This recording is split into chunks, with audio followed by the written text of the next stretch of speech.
好啦，各位寶寶啦，嚟到我哋第4堂嘅第一 part，麻煩你哋幫我揭一揭去第6版先。嗱，正如一開始所講啦，除咗第一堂之外咧，比較多嘢咧係我想你喺堂之前咧自己 do 咗佢。咁嗱，麻煩你哋咧而家可以撳停我啦，花10分鐘時間。咁做一做呢一條題目，夢想看似不切實際，其實很有意義。咁我想煩請各位同學仔咧，嗱咁啊幫我認真 do，並且嗱你可以撳停我咧 Google 一下萊特兄弟嘅生平，試下寫呢度嘅。OK，嗱好啦，嗱咁你自己做咗之後咧，到我講咯喎。好嗱，呢一條題目咧，夢想看似不切實際，其實很有意義，留心。咁我哋如果將佢寫成論説文嘅話，照用翻之前審題個框架啦。嗱，題眼係啲咩啊？當然就係夢想嗱，但係喺呢一度咧，你 define 夢想又冇乜特別意思嘅，因為對我哋嚟講，其實夢想係一個唔使點樣定義，大家都明嘅字，同埋仲有喺論辯上唔太多走盞空間啊。反而呢兩個字就重要啦，就係不切實際同埋很有意義。好嗱，各位寶貝，你要幫我留心寫呢一個題目嘅時候咧，我哋要考慮佢有冇限定範疇啦。呢一個係容易離題嘅位嚟啦。咁夢想看似不切實際，其實很有意義。OK， 冇限定範疇嗱，但係第二個扣題位你就要留心啦。呢一度其實我哋係需要比較啊！嗱，即係換言之，你要喺個題目入面去同我講到底個夢想點解咁難，我都要繼續去試啦。嗱，呢一個世界上有好多嘢都不切實際啊，係咪先？譬如你話三哥嘅夢想咧就喺柴灣單腳跳到去中環，喂，係不切實際，但你唔會做喎，係嘛？因為冇個意義所在。我倒翻轉嚟講，就係嗰件事幾難，難到我嘅人生入面都完成唔到，我都繼續試，咁點解啊？有意義咯，咁所以嗱，嗰個不切實際係對我嚟講，甚至乎對我嗰一代嚟講不切實際啫。但係如果有一個有為嘅人開咗個頭，可能呢一件事係可以達成㗎噃。咁所以嗱，各位寶貝喺呢啲題目上，你就要知道不斷喺個例子個餡入面咧，你要做好呢啲比較。好啦，嗱，各位寶貝，麻煩大家望上嚟先。喺呢一度咧，我哋係純論個例子嘅部分，提示下你個葉氏記法嘅啫。咁當然啦，如果你乖嘅話，其實最理想就係你自己喺上面補一補個 topic sentence，即係咩啊？即係你個論點。好啦，嗱，接住落嚟第二點就係補埋咧嗰個 E1 嘅內容，去解釋個論點。得唔得？咁嗱，呢兩件事咧，你做晒咗之後咧，咁繼續睇落去都仲 OK 嘅。咁 suppose 你本身應該做咗先啦，係咪啊？衰鬼！好啦，嚟咯噃，第一句，我哋去講萊特兄弟係飛機之父。喂，咁呢啲好明顯係小學生都識嘅啦，係咪先？嗱，名目範疇成就，而家其實中晒㗎啦，就憑飛機之父呢個朵都中啦。但係後面背多少少書，咁喺呢一度。稍微拋書包啦，就係佢哋首創令固定翼飛機受控飛行嘅系統，係革新咗人類嘅航天史嘅。嗱，呢一個革新人類航天史嘅部分，其實你就可以見到，喂，夠晒有意義啦 ，link 實咗個題目啦，再加埋呢一個令飛行嘅夢幻變做現實，雙重構實個題目。嗱好啦，嗱下一步接住我哋要做啲咩話？又係嗰句背景。我哋唔好遺忘嘅就係個例子，其實係用嚟實踐呢個論點，咁所以都係嗰句，我哋個背景略寫，唔係咩都拋落去嘅，純粹淨係要同呢一個佢嘅夢想相關嘅部分，同埋仲有要做啲咩啊？最理想嘅就係呢一刻開始比較啦。嗱，萊特兄弟小時候已經想將人類帶到天空啦。嗱，呢句説話其實係自己作都作到啊嘛。又翻嚟嗰件事啦，就係我哋其實喺寫呢一個論説文嘅餡嘅時候，唔係太多生平要背嘅啫。主要係咩咧？主要係成就。咁呢一度改善交通網絡，近乎阿媽係女人啦，係咪？解釋翻飛機嗰件事啫。咁當其時飛船行業當道，背到就背，記唔到亦都冇所謂。總之 link 住個題目就係佢哋嘅夢想被視為天方夜譚。嗱，呢一句夢想有如天方夜譚，上面呢一句改善網絡，將人帶上天空，其實就係我哋講到個題目比較嘅部分。OK，好啦，嗱下一步咯喎，佢哋多次是非失敗，長寫。咁你覺得你喺呢一個部分要點？就梗係來來回回咁講，點解不切實際？意義又喺邊？點樣佢試下又發現不切實際，就係咁樣啫。咁你自己望下咯喎，是非嘅過程屢遇失敗，佢哋咧嘅偶像李林達爾亦都因為飛行失敗而身亡。好嗱，睇到呢一句。夠不切實際啦，係嘛？成個大前輩都過身啦，就係因為飛機事故啫。下一步 link 住題目，喂，好似好不切實際喎，但係佢冇放棄。嗱，你見到其實呢啲位除咗綠色之外，咁當然你可以話埋滑翔機先鋒呢一個都係綠色，但係主要都係我哋 link 咗題目作啫嘛。喂，內地兄弟冇放棄，鍥而不捨。好，鍥而不捨做啲乜？寫論説文，自己補啲 details，要一定中嘅 details。你改善咗飛機嘅發明，你唔改善機翼、螺旋槳，咁你改咩啊？引擎，咁你唔通改螺絲咩？實係咁樣啦，螺絲都可能要改嘅，老老實實。好啦，嗱，全班你望呢一度啦，呢啲位就係你自己去延伸，而冇人可以話你錯啊。OK， 接住啦。佢堅守呢一個高遠嘅夢想，嗱再 link 住題目又嚟啦。邊啲位拋書包話成就有名可以記嗰啲？佢第一架飛機叫咩名？喂，你咁你都背唔到，係 impossible 嘅喎。佢發明咗固定嘅飛機，飛行者1號，第一架飛機叫飛行者1號，你夠膽你係寫唔出 ？OK， 若果兩個人係放棄嗰一個睇落去不切實際嘅夢想，鐵翼又點能夠喺天空翱翔呢？嗱，嚟到呢一度加埋個反面推論收工。好嗱，點解要而家再教一教呢一個咁樣嘅題目同結構咧？好啦，三國暗黑兵法時間嗱，你對住呢一度咧，我有信心講，你就對住佢嗱。首先你仿寫一次先，換咗人物，換完個人物，下一步換埋個例子，你一日一日咁樣做。而家你睇呢條片11月底12月左右，我肯定你最後有5成成。我寫230字已經多咗啦。上次講過，你個例子嘅部分你寫82字就得㗎啦。咁你中間吹少啲，背少啲，冇問題㗎。你望下，喂，改做孫中山都得㗎喎。孫中山中國係國父嚇，佢首創飛行系統變咗咩啊？喂，佢推翻咗清政府，革新咗中華人民、中華兒女嘅歷史啊，咁啊建設咗中華民國啦咁樣。下一步。喺呢度，我孫中山細個咧已經想改變中國人嘅命運嚇，咁但係當其時清政府掌政嚇，佢嘅夢想咧面對打壓有如天方夜譚，佢革命嘅事業屢遇失敗，無數嘅烈士都義士相繼身亡。OK， 咁嗱喂，如此種種都好似話俾你聽，夢想不切實際嚇，佢一次一次革命，喂，其實你冇記任何 details 嘅喎，我終於武昌起義成功，辛亥革命全國勝利，搞掂。你其實全部都可以用同一個 structure 去寫喎，得唔得？首先換咗個例子先，嗱，換完個例子，換個題目啦，咁你就將中間有啲比較提住自己做翻佢，有冇限定範疇 mark 翻佢，咁其實又係一篇新嘅論説文啦。嗱，你上得我呢一個 all-in-one intensive， 即係你想積極地衝一衝啦，最好喺呢一個部分，你而家明咗啦嘛？你有個例子集㗎嘛？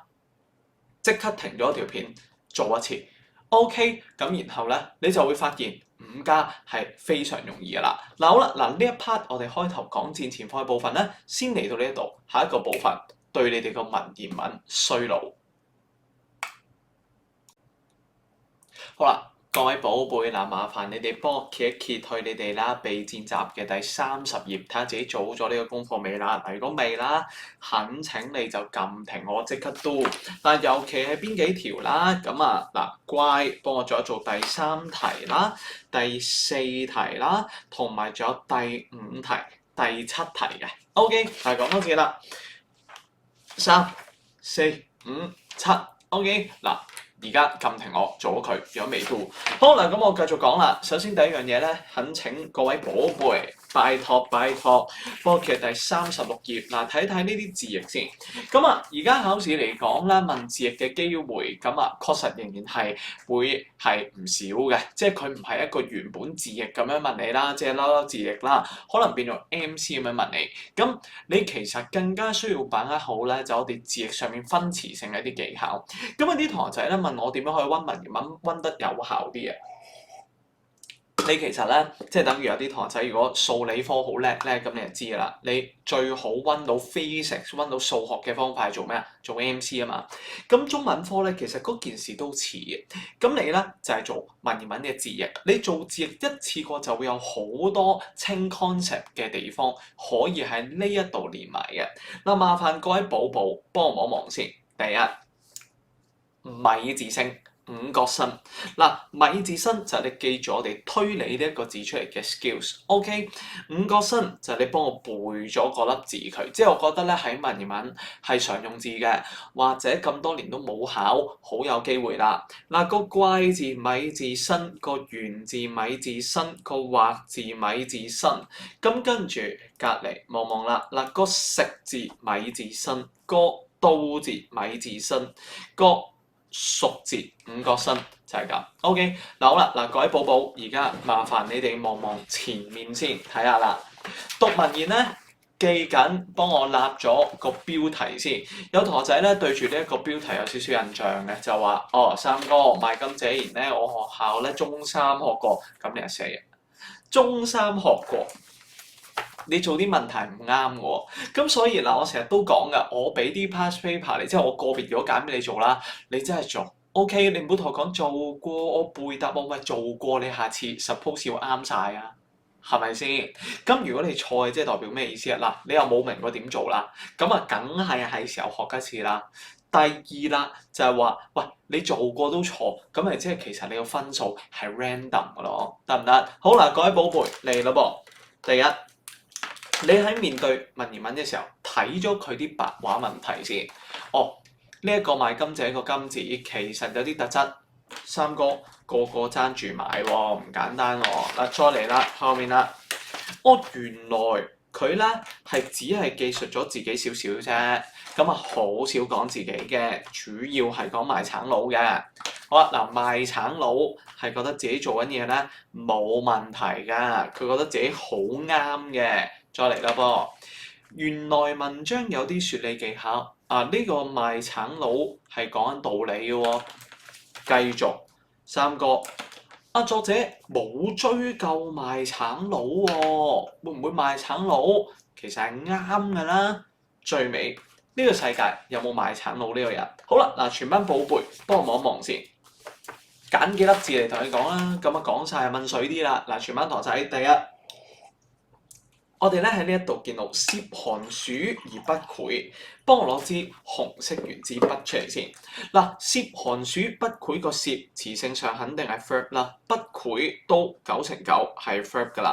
嗱，下一步我哋見到後面人爭欲之，咁個欲字又肯定係 verb 啦，係咪？我哋分咗詞性，再慢慢 do。涉寒暑，寒暑呢個幾明顯係時間嚟嘅。嗱，如果呢個賣果者係擅藏金，咁好明顯經過呢啲時間要唔爛啦，係咪？咁唔爛先至係擅藏金啊嘛。喂，如果我收埋啲橙好叻㗎，咁啊一經過寒暑一爛嘅，咁有乜咁巴閉嘅？個都得啦，係咪先？咁如果講緊寒暑呢個時間，前呢個你答我經過經歷都 OK 啦。咁潰就係解爛。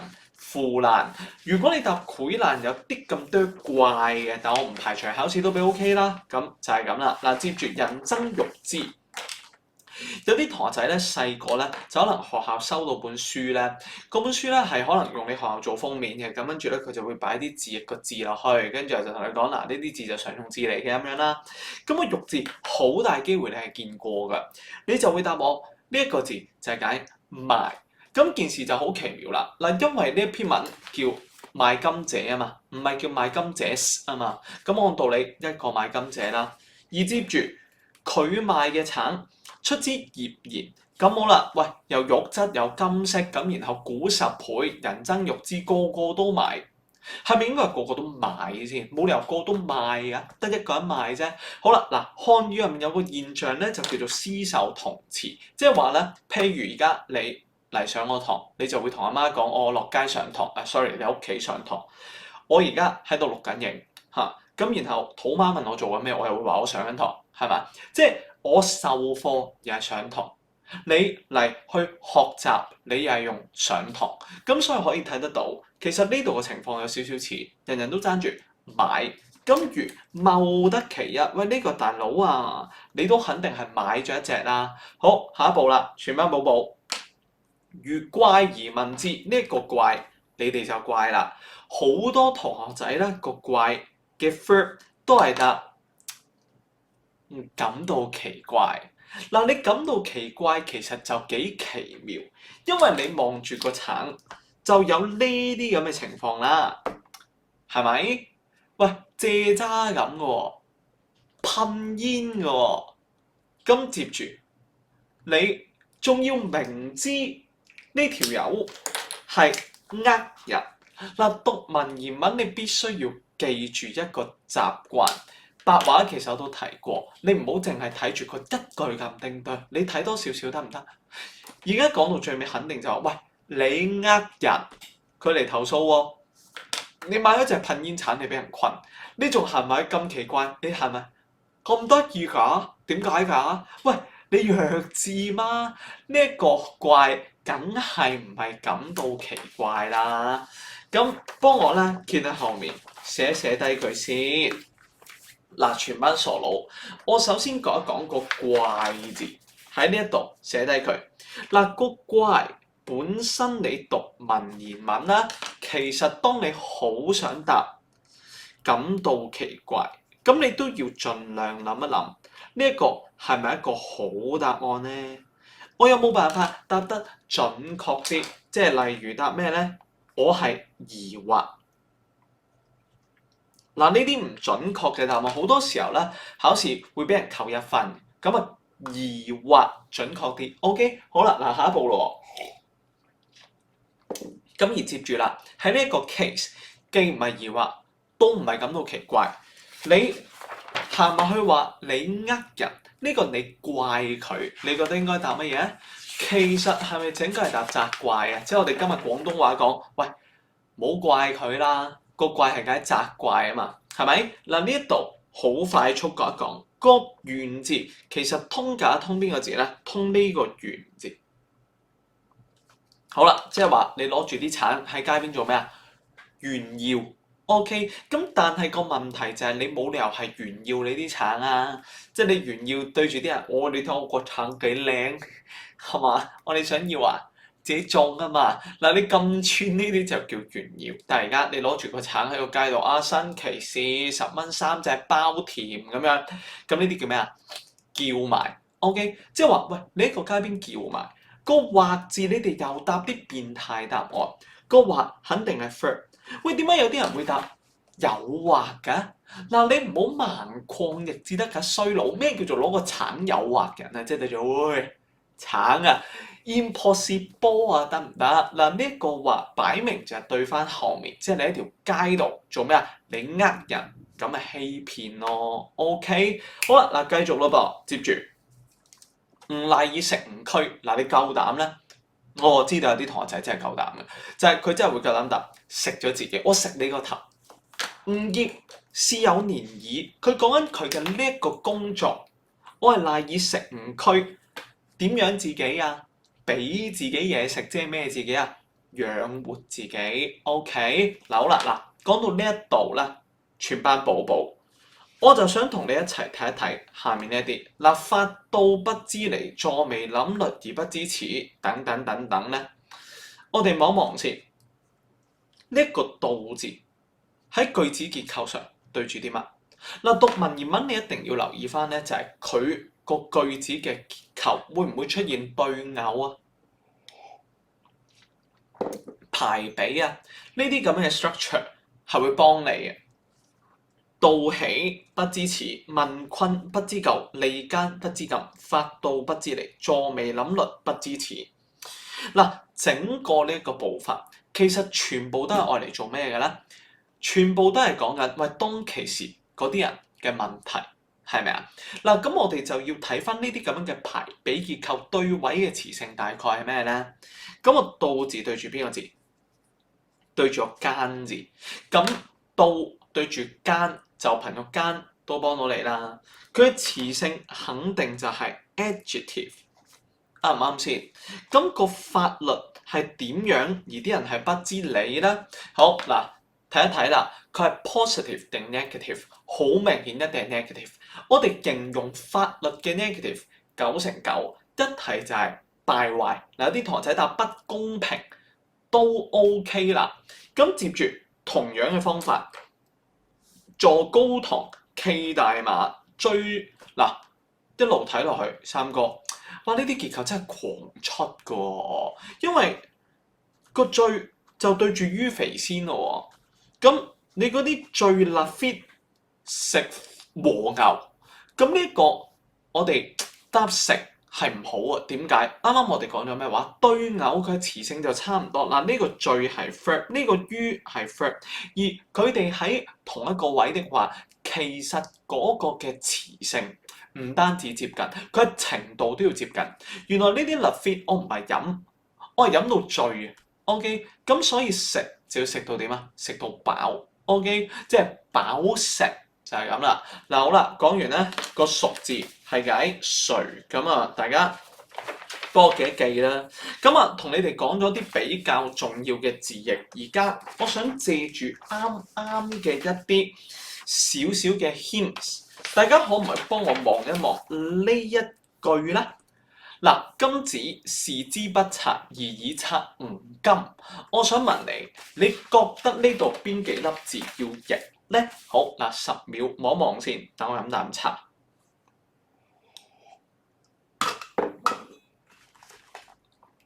好嗱嚟咯喎，各位衰佬，全班寶貝望望啦。嗱呢一度今子視之不察，而以察吾今咧，我想你幫我做嘅係，我哋答題目嘅時候一定要留心，就係、句譯喺而家 DSE 代表住啲乜？佢唔會問你句譯嘅機會幾大。三哥你做乜俾我攞嚟做啊？咁樣嗱，聽住先。我哋見翻呢幾年嘅 DSE 咧，其實比較問得叫做多分數嘅長答啦。好多時候你係框咗嗰部分出嚟，然後就解翻嗰部分做白話文咁樣嘅啫。佢條題目其實都類似係咁樣叫你揾翻相應嘅部分，用自己文字作答。咁咪即係低要求、低配版嘅句譯。咁所以嗱，我哋用句譯嘅嗰啲 skills 其實係可以好幫到手啊。第一，三哥，我哋凡係見到呢啲字咧，我哋第一樣嘢就係諗咗個完整嘅意思先，即係話呢一度個句子上面大概係解啲乜？第二就係揾翻個難字點出嚟。好嗱，呢兩個部分我哋難字點揾一揾，然後擺低佢，諗咗成句句子嘅完整意思先。基本上傻嘅都睇到㗎啦，察就對住察，咁即係話呢兩個字基本上我哋係要用同一個意思解得通㗎噃。OK，嗱你唔一定係用同一個字，但係你同一個字要解得通先。好啦，下一步咯噃，嗱呢兩個對住啦。咁又話今子視之不察，考字譯凡係見到嗰啲 pronoun 咧，你一見到 pronoun，其實即刻要做嘅事咧就係將佢解翻嗰件事出嚟。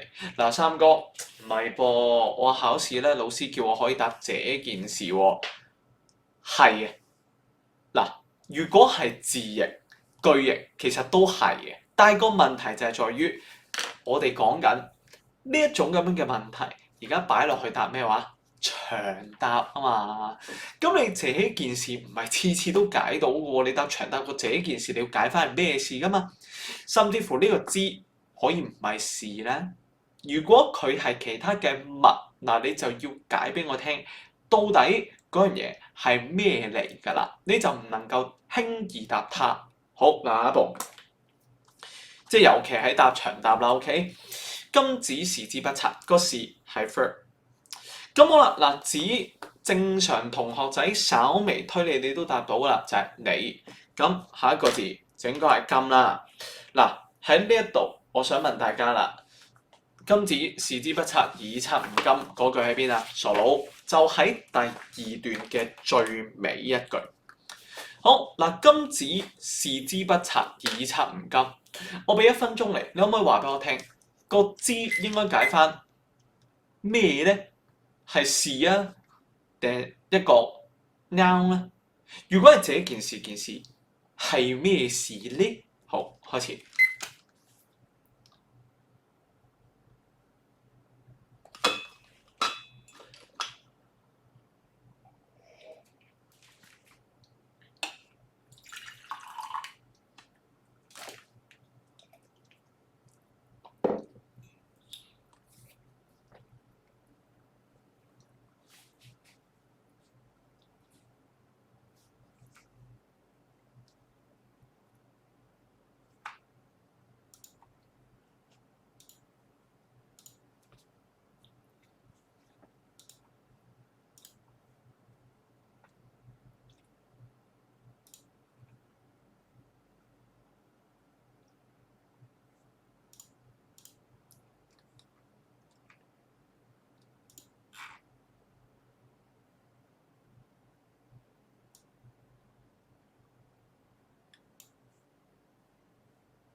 好啦，各位傻佬嗱，望上嚟啦噃，喺呢一度咧，我哋其實要真係好輕易地睇得出，知呢啲咁嘅 pronoun， 即係你解 he、she、it、this 咁樣啦，英文嚟講，咁一定係揾翻前面嗰件事啫嘛，啱唔啱？咁而家我哋就係解翻，喂，又何往係不金玉其外，敗絮其中咧？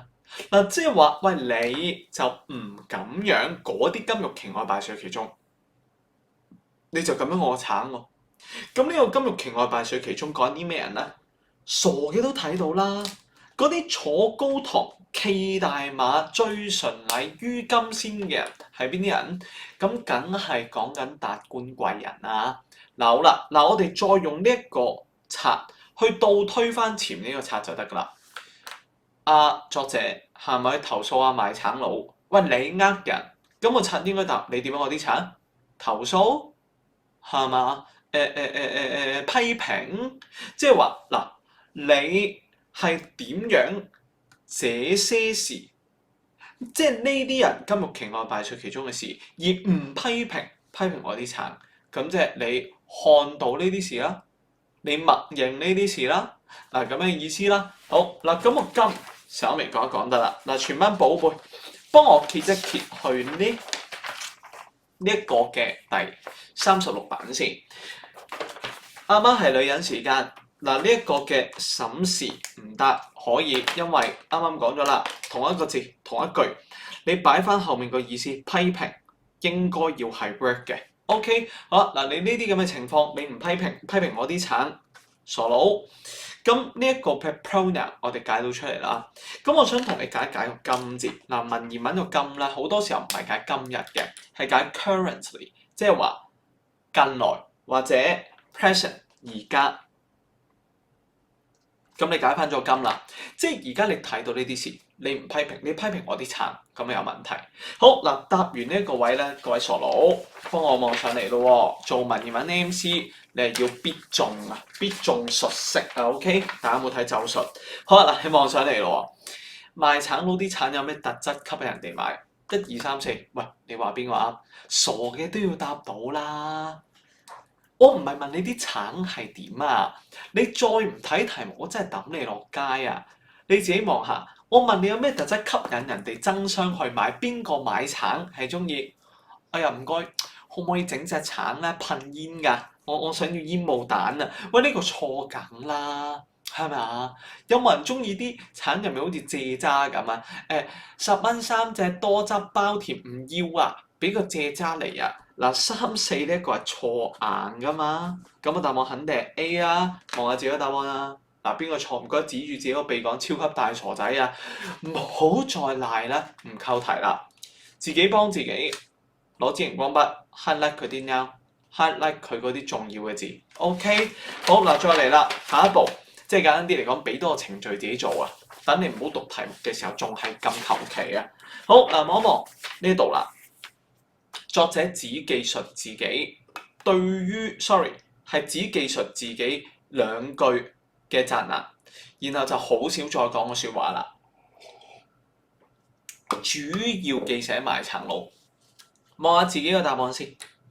嗱，呢一度我問緊你描寫手法，有冇同仔答以下呢一個？嗱，喺隔離寫低言語描寫或者語言描寫。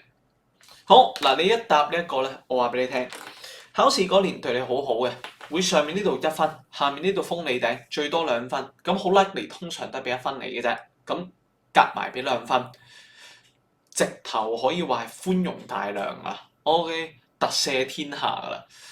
你要幫我記得言語描寫，按道理要係0分啦。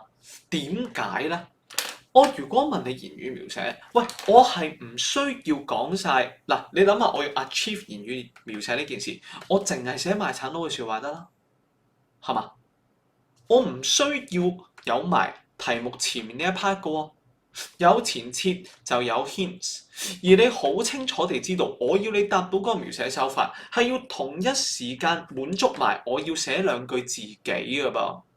咁鮮有描寫自己呢一個部分，亦都好明顯地夾埋個標題，你睇得出賣橙佬係主角，你係配角，主角本人。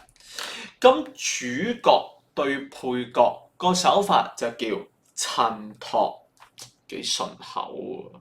好啦，嗱，襯托咁傻佬喺呢一度要點樣解釋啦？咁第一樣嘢就係有冇陀仔聽到襯托就諗三哥唔得喎，你裝我彈弓，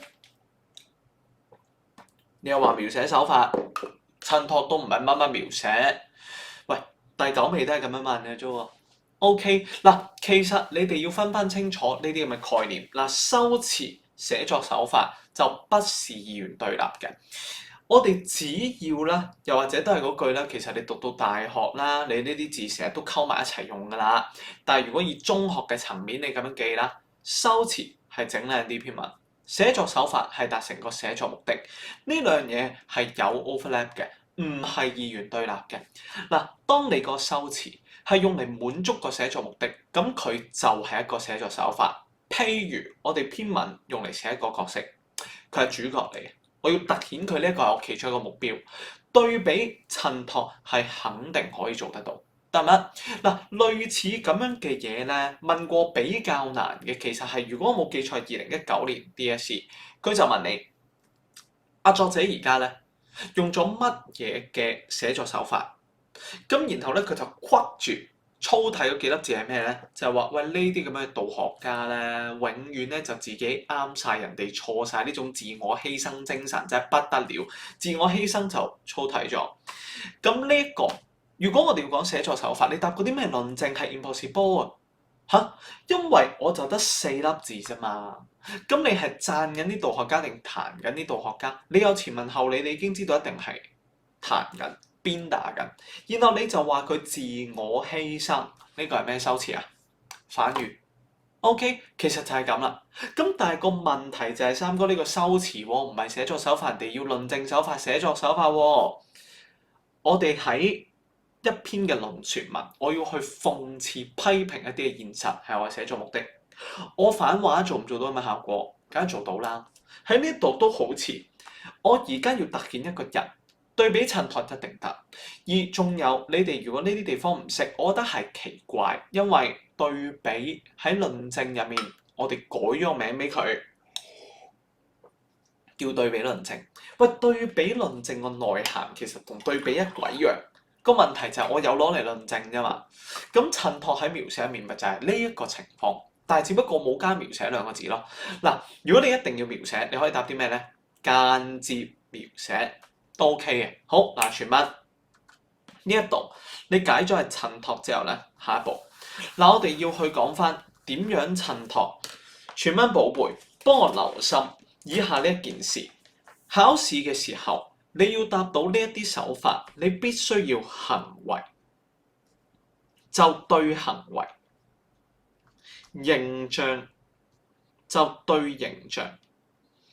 嗱，主角係一個點嘅人，我哋其實讀文言文之前就知啦。10篇有9篇主角都係好人嚟㗎啦。而家賣橙佬講緊嗰一啲咁樣嘅達官貴人，金玉其外，敗絮其中。喂，好明顯佢好有智慧㗎噃，係嘛？而你就淨係睇到隻橙，真定假？得乜？咁我問你啦，如果係咁，咁你會讚阿賣橙佬係點？我有智慧咯，係洞破世情咯。咁你咧？嗱，你相對嘅就係目光短淺啊、愚昧。考試你好多時候咧，唔知點解好奇妙嘅，會用一個人嘅行為襯托另外一個人嘅形象，係鉗嘅。你一定要係答到點咧？嗱，幫我揭去後面望望先，就係作者本人，佢淨係講自己睇嗰啲橙嘅真假，而睇唔到世態。好嗱，呢一度你最好就即刻加句啦。原來佢個衰仔係目光短淺。好啦，幫我攞支橙色熒光筆先。嗱，行為對行為，形象對形象，呢一個就係作者嘅行為。嗱，相對地，賣橙佬咧，賣橙佬係諷刺時弊噃，洞破世情喎，看穿權貴冇實績噃，行為對行為，事情對事情，跟住咧形象對形象，目光短淺，咪對住智慧過人咯。咁佢用賣橙呢件事嚟去串嗰啲達官貴人，就係佢嘅方法，得唔得？好嗱，下一步溫一溫書，第5題。咩題型啊，各位寶貝？為什麼？咁我哋要答乜嘢？背景、成因、經過、成效、結果。嗱，點解佢覺得自己賣一啲外儒金玉內弱敗絮嘅橙冇問題啦？咁我想請你哋咧幫我睇睇第2段。嗱，麻煩幫我用1分鐘時間，好嘛？我哋照舊做第1堂做咗嘅嘢 ，skip 晒啲 example，skip 晒 details，開波。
好啦，嗱，各位衰佬，麻煩大家望望上嚟啦噃，好容易可以發現㗎啦。其實呢一個部分啦，就應該係由金符配虎符做高比者，嗱，一路飛到落去下面呢一度，全部都係乜嘢嚟？例子。咁個問題就係我哋要唔要歸納佢啫？嗱，而家我哋面對第1點睇到嘅背景就係吳業是有年矣，嗱，吳賴已成吳區，呢個肯定係個背景啦。即係喂，你覺得我有問題咩？我做咗咁多年喎，我養活自己嘅喎，喂，我買人哋賣冇人投訴喎，得你投訴啫喎。嗱，好明顯呢一個就係個背景啦，冇人投訴過。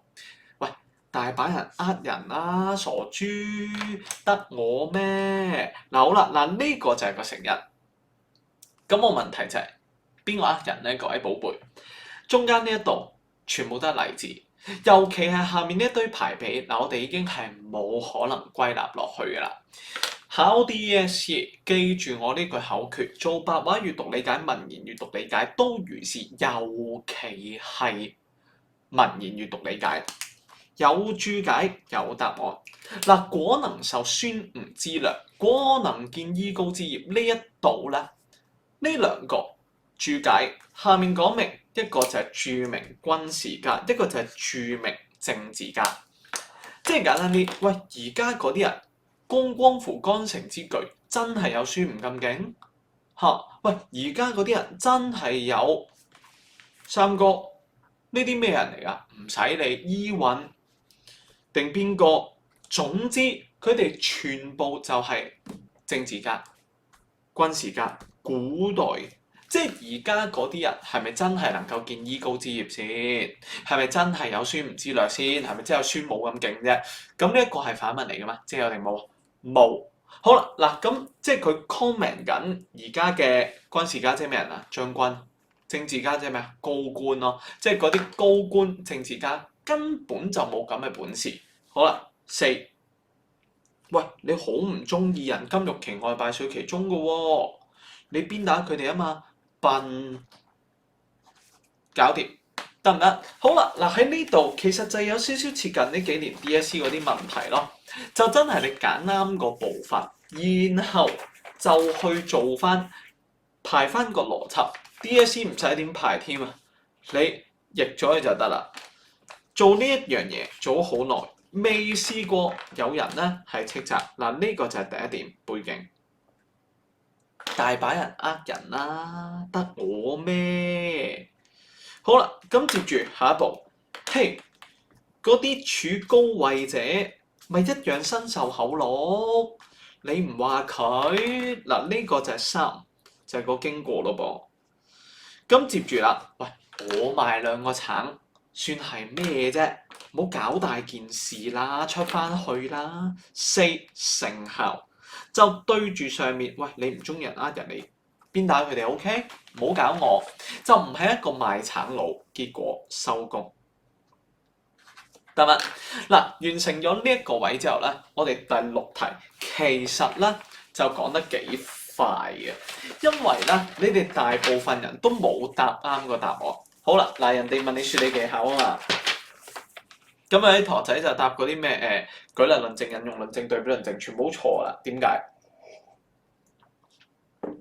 你諗下喎，嗱你諗下喎，我要問你個説理技巧啊，係嘛？咁你諗下，我唔係問你成段嘅説理技巧喎，我問你一句啫喎。你嗰句咁短，你點樣 achieve 嗰啲咩舉例論證、比喻論證、對比論證？做唔到啊！三哥唔係喎，做到啊！嗱呢個咧，你唔話人哋啫，人哋嗰啲金玉其外敗絮其中，你話我啊嘛？喂，咁如果呢一個係對比論證，你就要講到凸顯雙方差異，跟住然後就講到你嘅論點係啱喎。你呢度係做唔到嘅噃。OK，好啦，嗱衰佬聽住，我哋凡係問到説理技巧咧，咁你就要問一問你自己嚇。嗱，第一。到底論證手法 work 唔 work？ 咁 work 嘅咪答咯，但係而家就係唔 work 噶嘛。咁當論證手法唔得，你就第2點啦，就論辯嘅技巧啦。咁你會唔會有邊個論辯嘅技巧係講得通嘅咧？嗱，喺呢一度教你幾個喺 DSE 入面常見到嘅。有啲同學仔咧答咗啲咩動之以情，說之以理，賣橙佬有鬼動之以情啊，串到核爆啊 ！OK，咁有啲同學仔咧就答呢一個因勢利導。嗱，我想問你咩叫因勢利導先？嗱，呢個因勢利導咧，即係其實咧就似係順住個勢，就係借題發揮啊！咁我咧就必須要同大家介紹咧一位論辯大師 ，OK， 辯論大師，大家人生入面識得最勁嘅辯論大師係邊個啊 ？OK， 你人生識過最勁嘅辯論大師邊位？係有啲台就係三哥，你係咪想讚自己？唔係，冇呢件事，因為各位你認識最勁嘅辯論大師係媽媽。OK，嗱，你有冇試過翻到屋企咩叫因勢利導啦？你翻到屋企。一劈低個書包嚇，可能補完課成隻狗咁啦。咁然後咧，媽媽就閃身出嚟，飛雷神之術，跟住就開始鬧你。你係咪想考好佢㗎？如果你想考好佢啲嘢，點解成日亂咁擺個書包亂咁劈嘅時候要温嘅時候温唔到啲書，淨係揾啲書都温咗15分鐘啦？你咁樣嘥啲時間點樣讀啊？好啦，嗱，各位寶貝，你擺低個書包啫，就突然之間聽到咁多説話。咁當然，如果你聽到咁多説話嘅時候，好多時候都係本身冇認真讀啦。但係唔緊要，由擺低個書包去到你冇真係諗住考個 DSE，因勢利導，順住個勢，就住你想要嘅嘢。借題發揮，好。第二點，有冇聽過以下呢一招？就係媽媽同你講：哎呀，陰公咯，隔離陳太個仔啊，舊年考 DSE 考唔到啊，真係慘啦！又要嘥多一年時間啊，原來佢成年啦都唔係攞住個書㗎，好似你咁樣攞住個手機。佢係咪想同你講陳太個仔考 DSE 考衰咗 ？No。關大家鬼事！佢想講你成日攞住個手機，呢個係咩手法？指桑罵槐，指住個桑樹就鬧個槐樹，指桑罵槐得唔得？咁而家呢一個係咩技巧咧？喂，你好唔中意人哋金玉其外敗絮其中，我聽講。喂，點解你由佢哋㗎？好啦，嗱呢一個咁樣嘅手法咧，我係貼嚟緊考試會考嘅。咁但係當然啦，呢一個就唔係我貼範文嗰啲一貼就中嗰啲啦，即係都唔係好 sure 啊，係邊一年出嘅，有機會啦。呢一個叫做以子之矛攻子之盾。好嗱，呢個名幫我背咗佢先。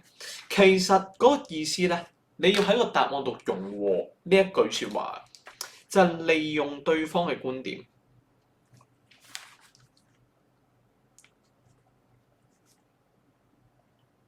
係利用對方嘅觀點去反擊，繼而係打擊、突顯佢嘅矛盾。咁你個答案咧，其實就要具備一啲 keywords 啊。嗱，你不似對方欺騙嘅行為啊嘛，係嘛？虛假之事啊嘛。咁點解你對嗰啲人虛假又視若無睹咧？如果係咁，喂，矛盾啊，師傅，答身就係咁啦，得唔得？好嗱，搞掂呢一個位啦，各位寶寶，麻煩你哋幫我揭去你哋嘅第7版。咁我純粹就即係呢一個最緊要就係温一温書啦。你哋咧有啲同學仔咧好頂癮嘅喎。其實我哋透過上面呢一題，你已經知道賣橙佬係好人定壞人啦？好人啦，係嘛？咁仲要呢一度嗱，佢冇追究。咁點解冇追究咧？嗱，開頭係鬧佢你呃人㗎嘛，咁後尾點咧？各位寶貝，首先温温書，態度借答，情感加觀點。而凡係考試有2個態度，你就要寫晒落去。咁情感加觀點，上次白話語到你而家講咗啦，係咪？好嗱，繼續啦，各位寶寶。佢最尾佢話：喂，佢默然無應。退而思其然，覺得佢類東方生噃，類似東方生骨溪之流。咁東方生做咗啲咩？有注解，有答案，善奉諫㗎嘛，係咪啊？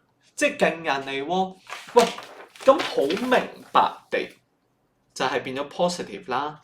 即係賣橙佬係一個好人啊，係嘛？咁嗱。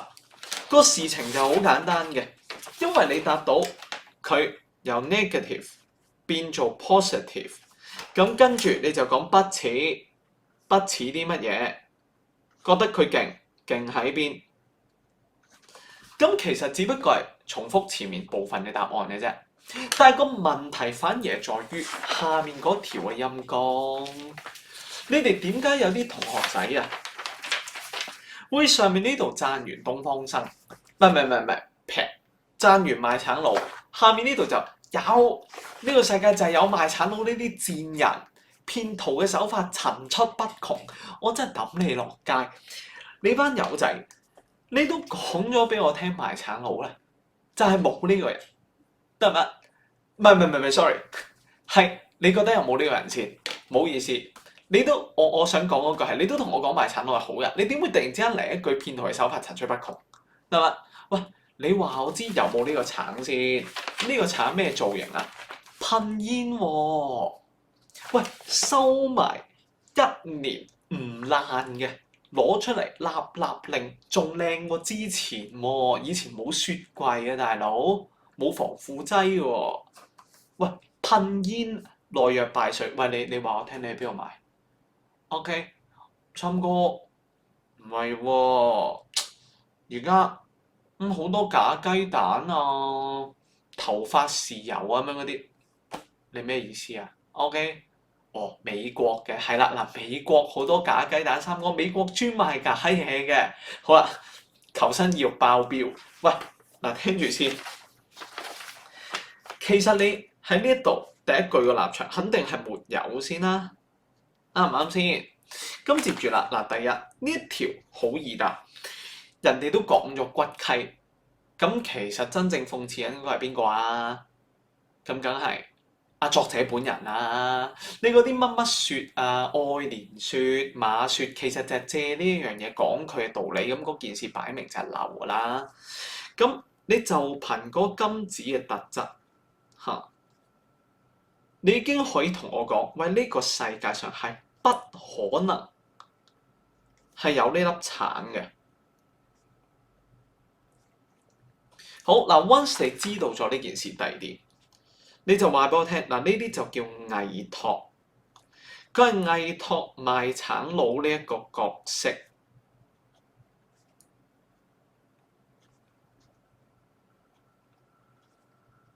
繼續咯噃。咁然後去諷刺嗰啲嘅權貴，我想你幫我背一個字，就係偽託呢一個手法，權貴啊，唔好意思，得我知道有啲堂仔三哥呢個字實在太樣衰啦，唔好意思啊，老師呢個字太醜，我睇唔到啊，我圖佢寫過，幫我記一記偽託，即係解借一個人。咁然後咧就攞佢把口嚟講一啲説話，實際上就你講嘅。咁我哋見到譬如，就算我哋真係講緊呢一個道家思想，好多時都會話嗰句説話咧就孔子講嘅，因為孔子就有少少似一個咧，我哋叫做智者嘅角色嚇，就話係佢講嘅，提升嗰句説話嘅身價。而家呢一度就係你諷刺個社會，咪話賣橙佬講嘅咯，費事遭人口實啦。咁但係最緊要其實個文學效果緊要啲嘅。認真，因為係人都知冇呢個賣橙佬，係人都知係你講啦。好嗱，C 位素餐，咁 C 位素餐咧，C 位嘅 C 即係解吉咗個位喺度，白食，冇人翻工，白食，好啦就冇實績嘅。OK， 好嗱，呢一個部分我哋暫時係咁多，下一 part 翻嚟講作文。OK， 好，各位寶貝，即刻我哋作文再見。好啦，各位寶寶嚟到我哋 Lesson 4嘅下一個部分講作文啦。好嗱，咁我哋一齊睇睇咧呢一個嘅第12頁先。嗱，由於時間嘅關係啦，三哥畫咗喺度嗱，麻煩各位寶寶幫我畫一畫先。嗱，呢一度咧嘅 Y-axis 就係情感，跟住然後咧 X-axis 就係時間。有啲堂仔心諗三哥呢個乜鬼嘢嚟？係咪呢個 displacement time graph 定 velocity time graph 定係呢一個嘅 acceleration time graph 咧？嗱，冇讀 physics 嘅堂仔完全唔知我哋乜嘅嗱，唔緊要，總之咧冇壓力嘅，幫我乖乖地跟住呢一個嗱，高高低低地呢條根，快啲而家即刻畫咗佢。OK， 3、2、1，好嗱，畫完之後咧，我哋一齊講一講點樣去寫文章。上到第4堂咧，其實你都應該聽我提過幾次呢個名啦，綠幕劇。咁綠幕劇其實係啲咩意思咧？點樣做咧？嗱，你幫我留神。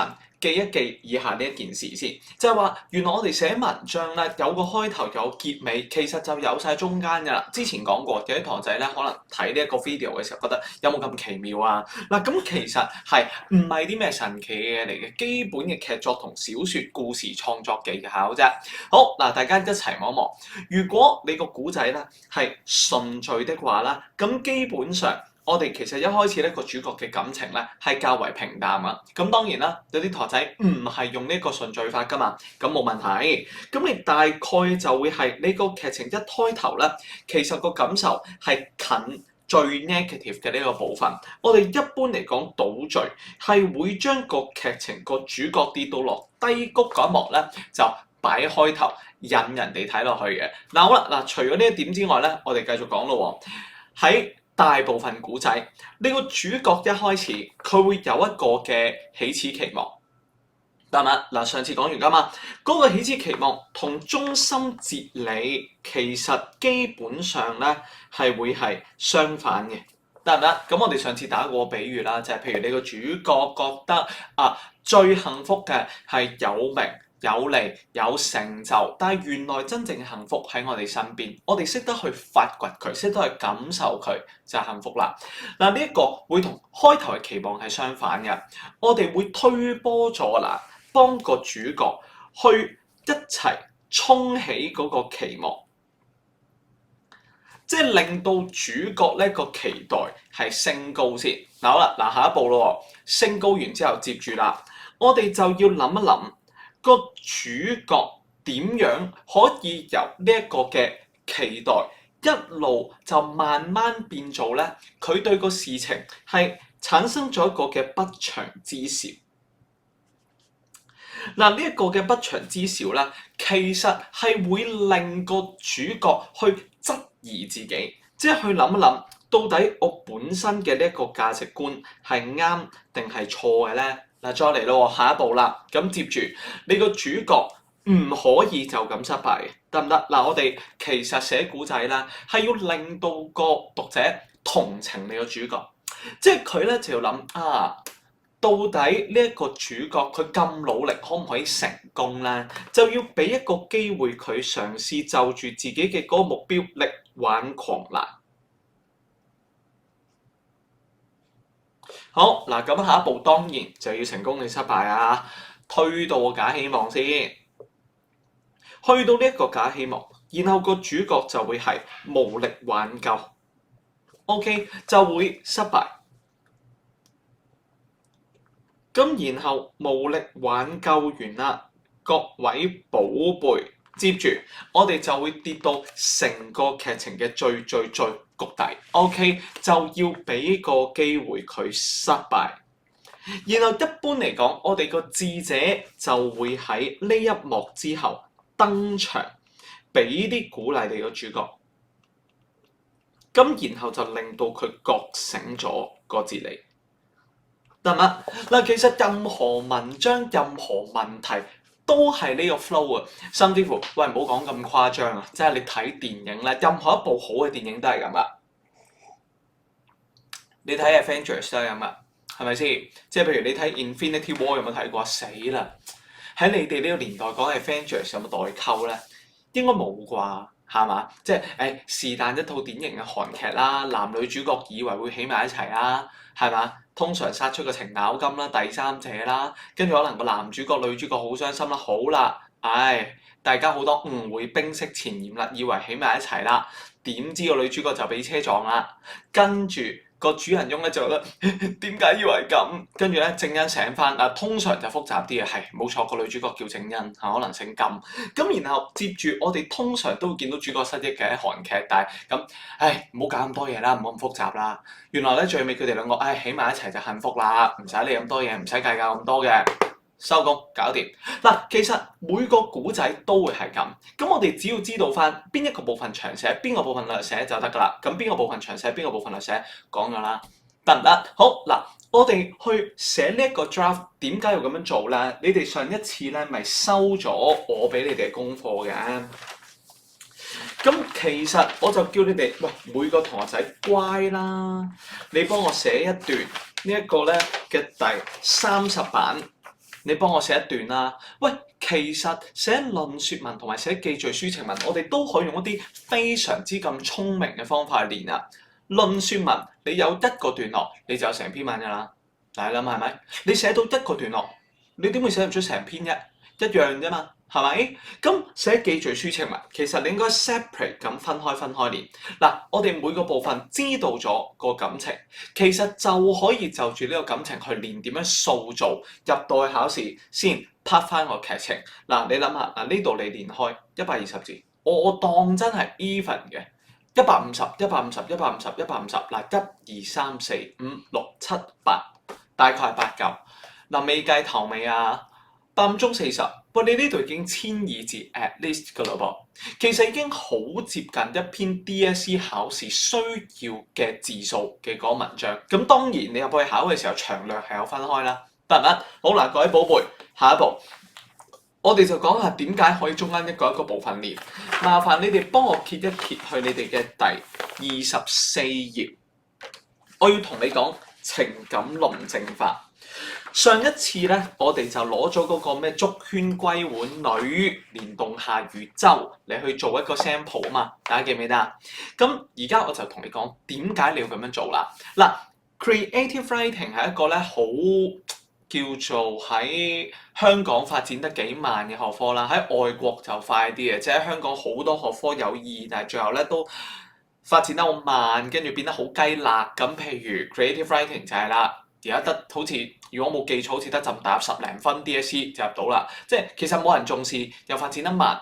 但係我哋喺呢一個世界上，其實寫文已經係可以叫做穩定地寫到好嘅文字㗎啦。入面有啲要求嘅，喺學術上，我哋試下睇下咯喎。第一，嗱，好嘅文字要俾得一個親身嘅體驗個讀者，即係話你要令到嗰件事咧，其實對個讀者嚟講咧係 present continuous tense， 即係我哋唔好講最盡嗰啲攞諾貝爾文學獎，唔好講咁啦，即係講一般嘅好故事啦。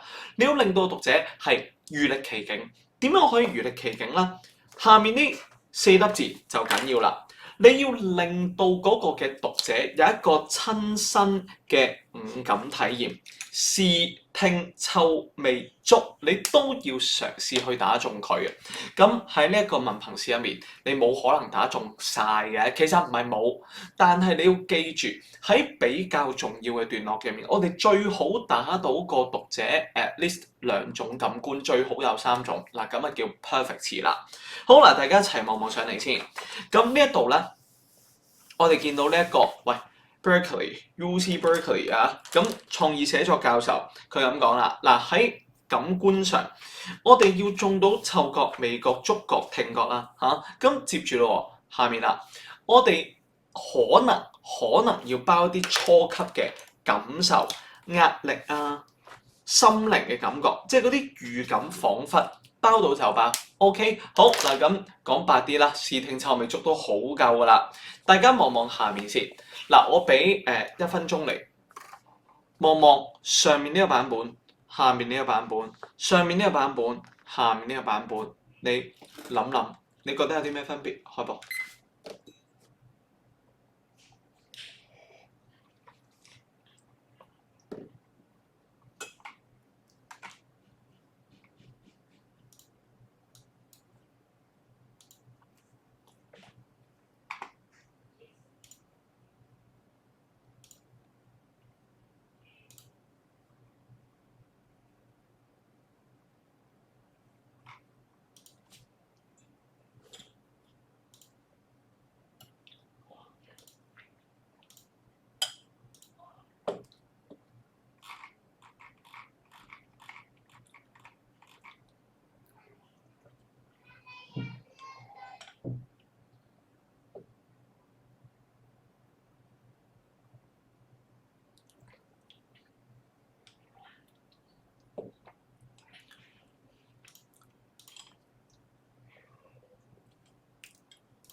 好啦，嗱，各位寶貝，麻煩大家望望上嚟啦。嗱，老實講，上面呢段嘅文字咧，其實係比較接近有啲同學仔而家寫緊嘅文字嘅。嗱，甚至乎都唔係接近一啲語文水平最差嘅同學啦，可能係 OK 嘅啦。即係你哋背好多四字詞啊，背好多靚字靚句，就會寫到咁咯。我雖然通宵達旦準備，卻沒有換來絲毫成果，又唔合格啦，好沮喪。嗱，有啲咩問題咧？我唔係話語文水平唔好嘅同學仔，我而家咧要嚟譴責你。我係倒翻轉講，你要做到一般嘅認為文字修飾能力好啦，其實好簡單嘅啫，唔係啲咩好深嘅語文嘢嚟嘅。改咗個習慣佢，俾你背咗啲文字更有意思。大家望一望咯喎，我雖然通宵達旦咁準備，但係冇絲毫嘅成果，又唔合格啦，好沮喪。最大嘅問題係我通宵達旦準備呢句係事嚟嘅。嗱，我唔係要咁多嘅事，我要將嗰嚿嘢變做視覺、聽覺，俾讀者有一個感官上面嘅 feel。下一步，我冇絲毫嘅成果，事嚟嘅。嗱，可唔可以用一個道具去裝住你考試唔合格呢件事先？喂，咁阿媽係女人啊，大家望望上嚟，我望住呢一個測驗卷上面數字，其實個沮喪變咗一個 effort， 我哋然後用一個道具去裝住呢一個唔合格上面嘅數字，得唔得？咁你已經係直接將嗰個本身記緊嘅事變做視覺噶啦噃。好啦，再嚟咯，然後我將鬱悶連埋成塊蛋糕吞落個肚，好唔好啊？梗係唔好啦。嗱，我哋要揀視覺、聽覺，個主角嘅行動要配合一啲啱嘅道具，而最好嗰個道具本身本質上係要裝到件事。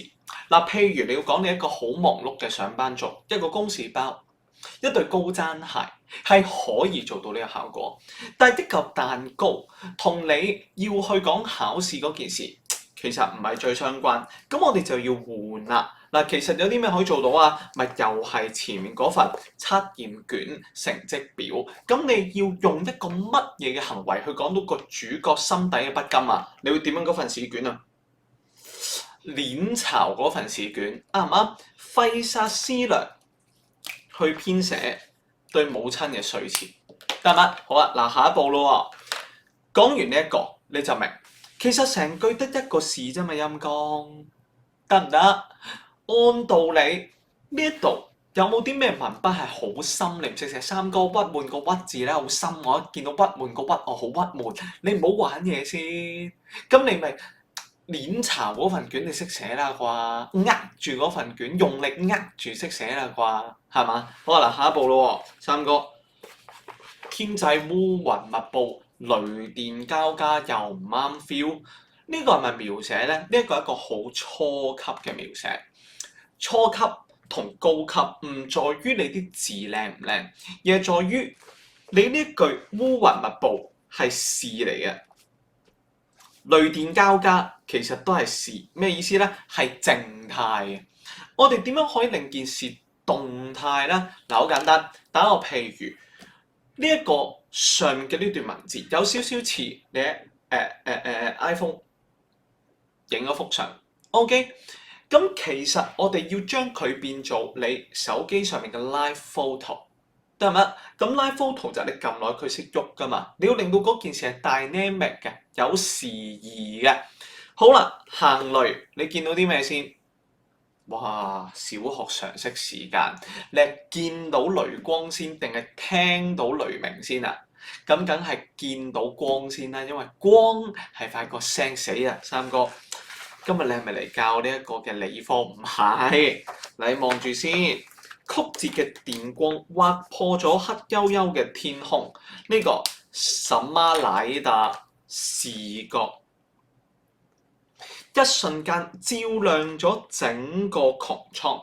嗱，呢度你已經見到係有個時間嘅推移，咁樣就有修飾㗎啦，傻佬。Present continuous tense 嘅一瞬間照亮咗整個烏雲染黑嘅穹蒼，然後視覺卷聽覺響雷喺天空炸開啦，完。OK， 好啦，嗱，接住下一步咧就到情感論證法，點樣可以令到你都寫到咁嘅文字咧？我哋喺第一堂講最幸福的一刻嘅時候咧，我就同你強調過每一段。你唔好諗件事先，你諗咗你要塑造個咩氣氛先？嗱，點解呢一個手法個名會叫情感論證法咧？我覺得自己改呢個名係真係改得幾好，死又忍唔住讚自己。嗱，論説文我哋要 prove 個論點啊，即係令人哋信個論點係真嘅，係咪？記敘抒情文咧，嗱，記敘抒情文其實我哋要讓人哋信嗰個氣氛係真啊。即係譬如我哋用翻啱啱韓劇嘅比喻最好啦。嗱，我哋要製造到嗰種氣氛咧係凄美嘅、哀傷嘅。咁你會寫啲咩先？喂，三哥自不然就嚟嘅，即係啱啱嗰啲咧咩女主角俾一大巴鏟中咗，跟住又失憶嗰啲啦。我哋第一樣嘢個論據會係天色先。哦，三哥落緊雪嘅。好啦，舞台我喺條街度，地上面已經有少少積雪啦。俾個道具先。OK，哦啲車人來人往嘅馴馴聲嘅，已經開始有啲 feel 咯噃。接住下一步，我哋要 prove 個感受係真，我哋就沿住呢度執藥咁執，擺幾多樣落去。人，我哋可以瞄啲乜？視覺，誒三哥離遠見到有堆人攏埋一齊喎。聽覺。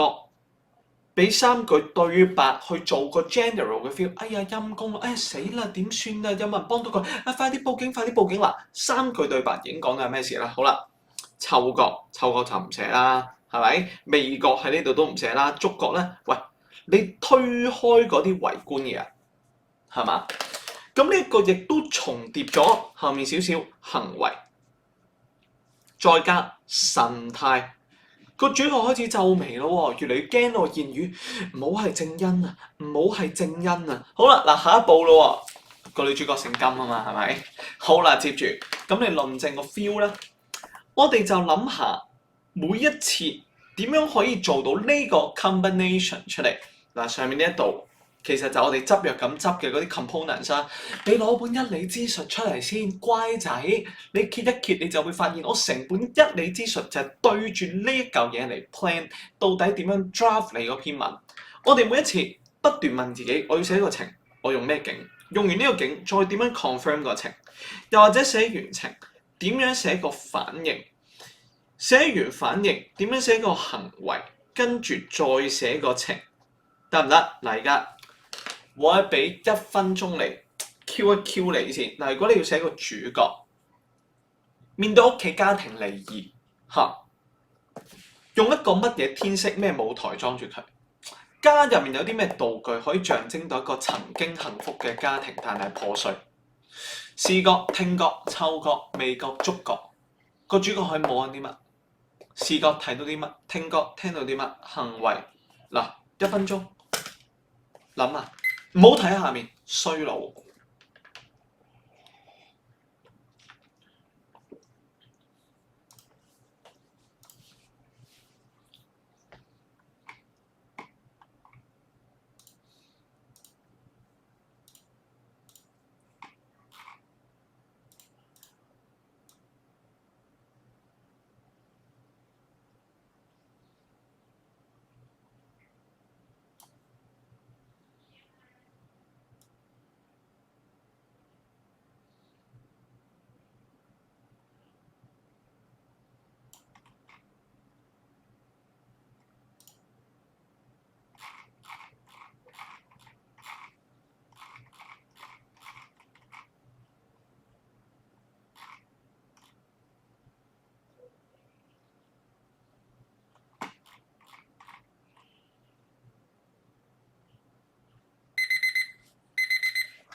好啦，各位傻佬，嗱，我哋其實諗下，如果你要寫個家庭，其實已經消化咗呢件事，即係已經唔係鬧晒大交。喂，咁當然你可以寫我屋企又係傳出嗰一啲嘅吵鬧聲，係嘛？跟住俾3句對白做個聽覺又得。如果唔係一片死寂又得。喂，你翻去嗰個係黑暗狹小嘅房間入面，好啦，望住個牆身上面嗰一口釘，曾經掛住嘅。就係一個美滿家庭嘅全家福，係嘛？咁跟住好啦，嗱，視覺我哋講完，聽覺你點樣觸覺，係嘛？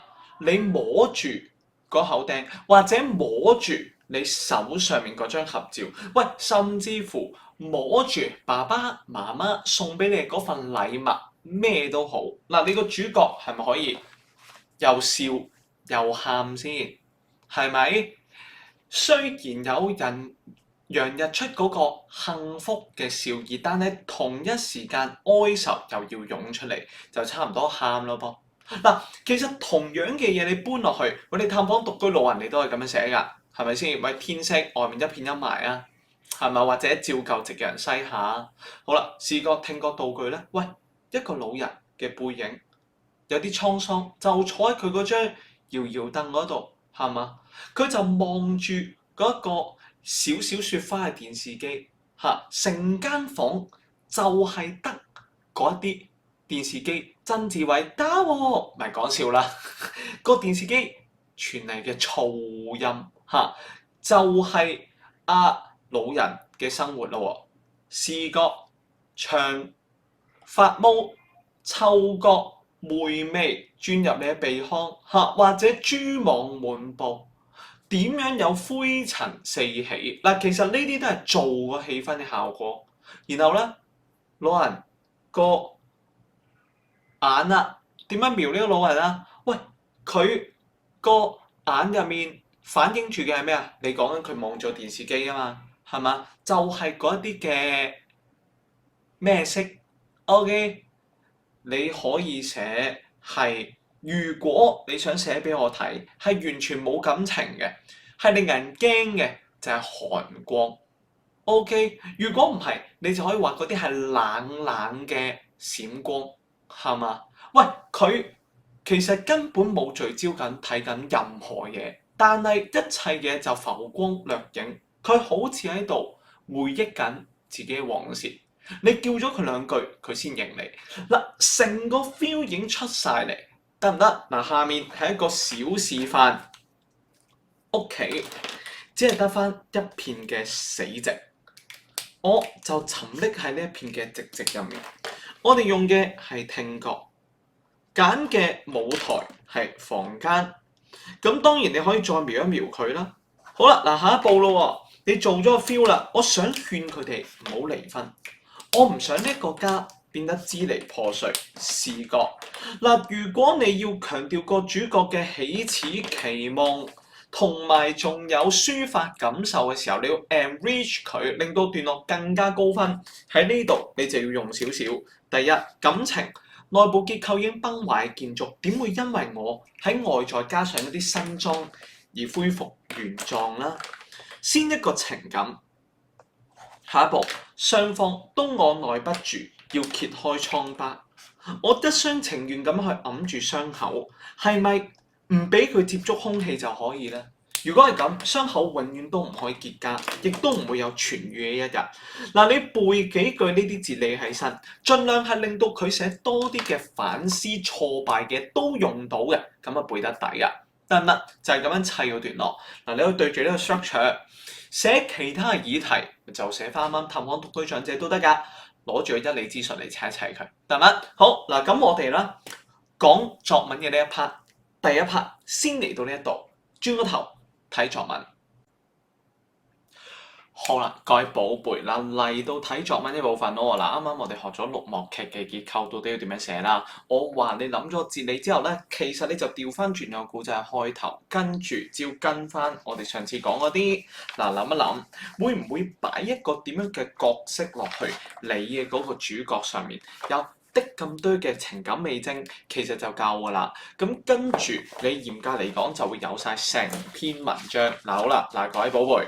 望住呢一個先，你哋可以望住你嘅第12頁，立低立。OK，咁而家咧，我哋用呢一條題目示範下呢一個嘅學思小魔法。嗱，麻煩各位寶貝幫我揭去呢一個係第32版，唔該，32版。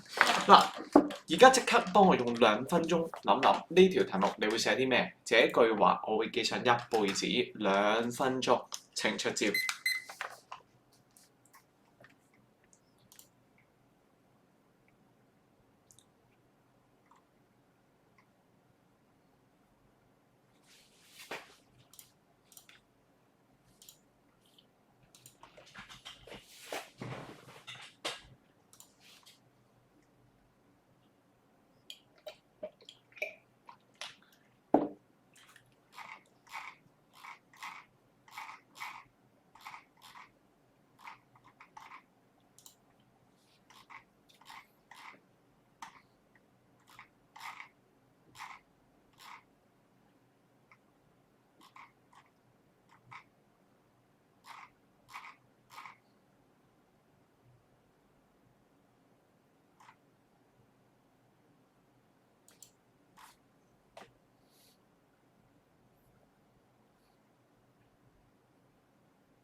好啦，嗱夠鐘啦噃，我哋照舊咧拎一拎嗰幾個審題法寶出嚟望一望先。嗱，第一點喺呢條題目這句話會記上一輩子嚟講咧，喂，就係得咁多粒字啫。我成日近排都係嗰句㗎啦，你唔好同我賴嗰啲咩條題目有 trap，好多補習老師中意咁樣講嘅，因為企喺你嘅角度去幫你揾啲理由啊嘛。我都好想咁講，但係嗰句題目真係太短啦。又或者我想揾翻嘅一件玩具，咁有幾多 trap 啫？O.K. 又或者模仿缺乏個性，你得嗰6粒字係咪啊？嗱好啦，嗱全班同學仔，第一我哋要做嘅嘢就係睇睇有冇情感或者劇情嘅轉折。嗱咁當然啦，牽涉嗰啲題眼，你都要望清楚佢講緊乜係點嘅情感。嗱攞支藍色原子筆先。好喺呢一度，這句話我會記上一輩子。情感嚟講，肯定係有轉折㗎啦，因為咁大概係你本身唔知啦，係嘛？或者你聽完之後不以為意啦，而變咗會記上一輩子。嗱，又或者係嗰句説話你從來都冇聽過嘅，經歷咗今次呢件事之後，你覺得好重要啦，咁於是就記上一輩子啦。好嗱，下一步我哋要諗嘅就係佢有冇情感轉折嘅要求啦。嗱，冇唔一定係唔可以寫，但係有你就一定要寫。喺今次呢條題目上，這句話我會記上一輩子，其實就冇個劇情轉折要求啊。換言之，你去寫一個角色嚇，譬如你哋有個維利嘅師姐，佢寫咗篇文咧 DSE 80幾分嘅，佢寫嘅就話 OK， 阿女你要記住家係你避風港，嗱就係咁嘅啫。OK， 咁佢就講嗱，童年聽一次啦，少年聽一次啦，成年聽一次啦，咁到最後喺細個時候冇乜特別感覺嘅一句説話，但係佢原來為佢提供咁多嘅鼓舞，咁佢就咁樣完成咗文章啦。好嗱，我知你哋心入面諗緊咩嘅，就係這一句話我會記上一輩子，我哋要寫啲好爆、好勁嘅嘢。唔好咁樣諗 ，OK？ 如果你有上過方塊班咧，你都應該稍微聽我講過㗎啦。就係你係見過有啲同學仔，佢文筆幾好啊，但係成日離題，又或者佢文筆 OK 嘅，但係唔知點解佢個劇情硬係冇辦法攞到穩定嘅7字頭。個道理好簡單，就係你諗下，你嘅嗰個故事劇情有冇辦法令人有共鳴啦？嗱，你句話係好勁嘅。但係個問題就係在於你個古仔浪佢唔起，咁其實咪係嘥咗。我睇好多唔同 DSE 星星嘅作文啦，有一篇我覺得幾可惜嘅，嗰篇文咧攞5辛啦。咁佢5辛文筆係幾好啊，但係個問題就係佢直頭背首詩出嚟咩？個古仔又托唔起嗰句説話。OK，咁好啦，嗱調翻轉，啱啱個師姐佢80幾分讀衛理中學㗎，句説話簡單到不得了，就係阿女家係你嘅避風港。喂，你有共鳴啦，我有共鳴啦，大家都有共鳴，係咪？嗱咁所以最重要嘅，我哋講個字理嘅步伐，唔係要好爆，而係靚係最好啦，有修飾係最好啦，但係要令人有共鳴嘅。好嗱，各位寶貝，下一步第2點啦。咁如果冇情感轉折咧？我哋就真係咁樣諗，這句話就一定係嗰個嘅重點啦。咁記一輩子係重點啦。咁我去寫今日嘅事發生令我覺得好深刻嘅，於是我就記上咗一輩子啦。可以啊，係嘛？喂，甚至乎我真係童年、少年、成年都得㗎噃，兩個 approach 都 OK， 兩個 approach 都有5星星嘅同學，咁我印埋個文章俾你睇，有晒 proof 㗎啦。咁遲啲你喺 regular 會見到更加多。喺呢一個位咧，嗱，我哋知道晒下一步就到角色人設。佢有冇要求我哋呢一個一定係好知己啊、爸爸媽媽啊、嚴以律己、寬以待人嘅人啊，係我嘅老師啊，有冇咧？冇。有冇地點嘅要求啦？我重遊舊地嘅所見所感有嘛？冇。有冇地點？時間嘅要求咧，寫咗2次添，大鑊！有冇時間嘅要求咧？喂，其實都係少少啦，OK 啲啦，即係總之你要記一輩子咯，OK。咁你話三哥其實佢係講呢句説話對我有幾深刻嘅啫喎，我寫到佢夠深刻就係一輩子啦，唔一定真係到老死嗰一刻都仲記得，都係嘅。咁所以我覺得呢個你當係又得，唔係又得啊，唔會離題嘅呢個位。接住啦，因果有冇要求咧？有冇哲理要求咧？也是沒有的。咁啊嗱，咁所以咧，以扣題角度，佢唔係啲咩好爆嘅啊，好易啫。咁好啦，嗱，接住咧下一點，我哋個中心議題上，各位寶貝，下面望一望啦。嗱，攞支紅色原子筆出嚟。第一點，有冇任何嘅人倫關係，你可以擺落去。咁然後寫個文章嘅時候講呢個道理係 OK 嘅。咁譬如啱啱親情，咪梗係你避風港咯。咁友情、師生之情得唔得咧？嗱，再唔係社會議題得唔得咧？年輕人追逐夢想嘅青年人議題得唔得咧？嗱，好啦，嗱，今次咧呢篇文咧，其實佢就真係用一個最簡單，你都會有經歷過嘅事，你去作為成個文章嘅主題。咁當然咧，佢叫稍微有背咗一句嘅道理咁樣啦。我哋調翻轉講先，全班寶寶嗱，佢呢一句人人都聽過㗎啦，其實就唔需要讀幾多書先識㗎，甚至乎一理之術你都可能未用啦，你都10鋪少聽過呢句説話。大家幫我望下你嘅第36頁，我哋睇下佢最尾呢一句講啲乜。好啦，嗱，佢就話原來老師同佢講嗰句説話咧，就係我哋唔應該為咗過去嘅失敗而痛苦太耐。OK， 我哋要學識去接受嗰一個原諒嗰一個係唔完美嘅自己。喂，嗰啲什麼港女語錄啊、魏文清語錄啊，大家實見過啦，係咪先？心靈雞湯系列啦，等等等啦。喂，咁唔好因為過去嘅鮮花而卻步，唔好停滯不前，活在當下啦。好，人人都聽過類似嘅説話，係咪？將佢短短地寫出嚟 OK 啊，記住這句話，你冇寫這一段 speech 咁好啦。嗱，咁如果呢一句係最後你 get 到個道理，咁你覺得調翻轉一開始你個主角應該心底嘅感受係乜？嗱，個起始期望同最尾嘅道理相反啊嘛，咁即係佢就 aim 住要贏，啱啱佢執着於勝利，係嘛？佢冇辦法去接受自己嘅失敗 ，OK 啦，係咪？嗱，我哋有個頭。有尾啦噃，接住我哋只要加少少嘅情感味精落個角色度就得啦。嗱，我哪管嗰個就係一個學生，冇所謂㗎。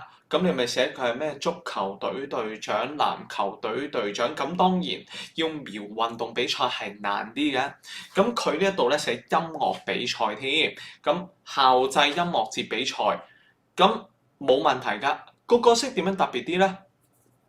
情感味精，你係隊長、主席、首席等等等等，搞掂。OK，嗱好啦，嗱啱啱我提咗一句，呢一個係寫音樂比賽，好似難啲。嗱，你係咪寫唔到咧 ？Impossible。我先唔講你用唔用一理之術，冇所謂。你記得㗎嘛？你記得㗎嘛？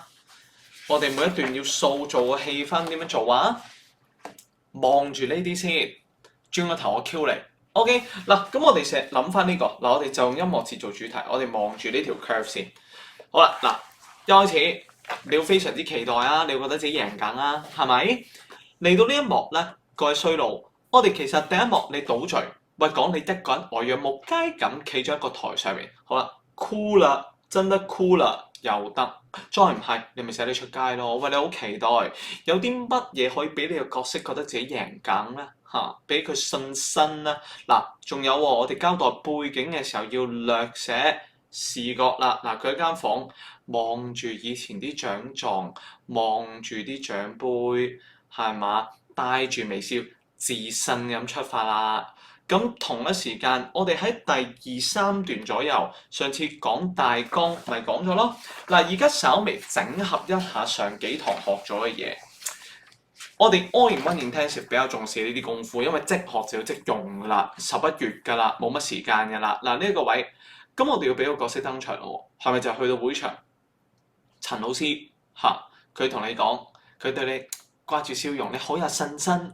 跟住啦，佢同你講，家寶發揮你嘅嗰所長，享受最後一屆比賽，唔好留有遺憾就得㗎啦。嗱好啦，嗱咁跟住你唔可以講到呢一個作為你嘅一位恩師，相信你 OK 啦。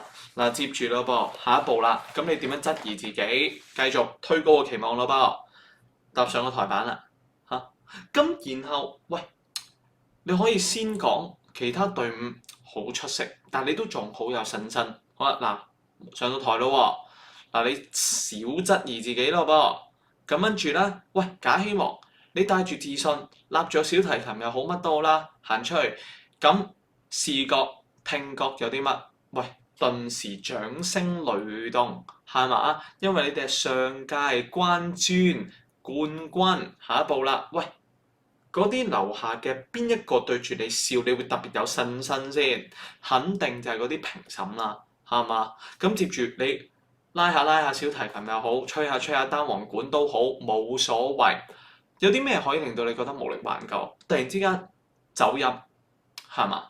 咁嗰一下你嘅聽覺就應該點樣寫呢？咁再嚟失敗咯喎！有冇人想知你最後點樣輸啊？冇人想知嗱，等於我上次講，你個節奏要快。Avengers 中間 Iron Man 食半個鐘焗豬，你唔會睇嗰部戲嘅垃圾嚟啊！你一定係盡快，總之收束咗落台啦，然後你就一個喺度喊啦。咁啱啱鼓勵你嘅陳老師出翻嚟講句對白，係咪可以收工啊？嗱，大概就係咁。其實個籠喺晒你個腦入面，跟住就係我哋嘅校訓。咩話？齊敏大法好，各位寶貝嚟啦！我哋一齊再揭一揭去呢一個嘅第33頁。Come on James， 溫書啦噃 ，Q 你啦噃。嗱望望先，第一句我哋要考慮嘅係你個段落嘅氣氛。咁然後我講過啦，第一個段落需要啲咩啊？情感加畫面，最多加多句扣題，講個事夠完。嗱呢一度就係個期待啦。好嗱，你期待完下一步，我哋要諗嘅就係有啲乜嘢嘅天色可以做到個期待啦。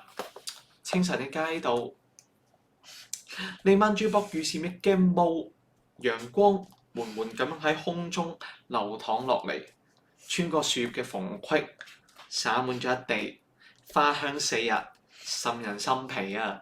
你揭去你一理之術最尾嗰幾頁，佢完全由頭到尾係背落去嘅衰鬼。咁我哋明知道第一段要天色要感受，當然你換其他嘢都得，總之我要畫面啦。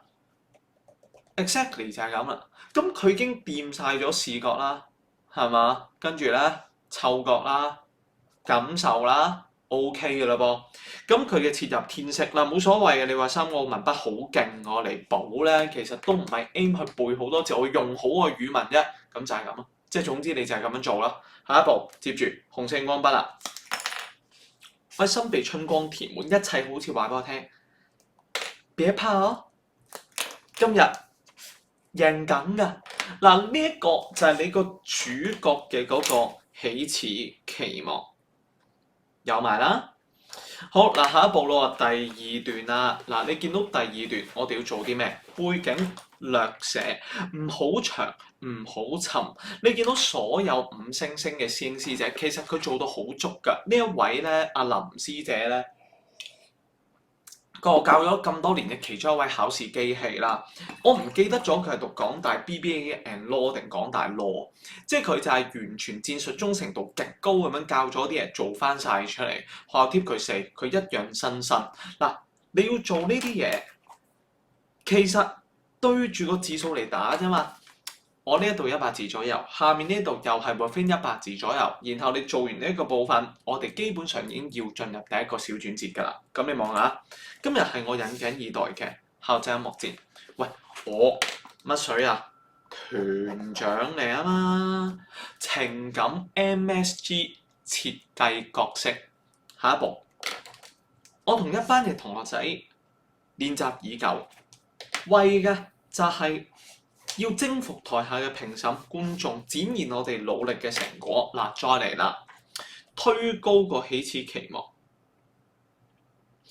咁接住咧，其實以出門嚟計咧，即係老老實實講啦，最好就係將呢啲視覺講晒出嚟，即係你用個畫面去交代，用個道具去交代，rather than 佢呢一度嗱，佢呢度都有少少暗，不過好在真係少少啫。佢立第一個伏筆先，今日我有一段長笛嘅獨奏，即係好明顯陣間獨奏你要瀨嘢啦。咁呢個就係個劇情嘅伏筆啦。嗱，你落 draft 嘅時候，你喺後面寫到你個主角要衰，你要令佢衰得好有理由，係交響樂每個都好重要真嘅。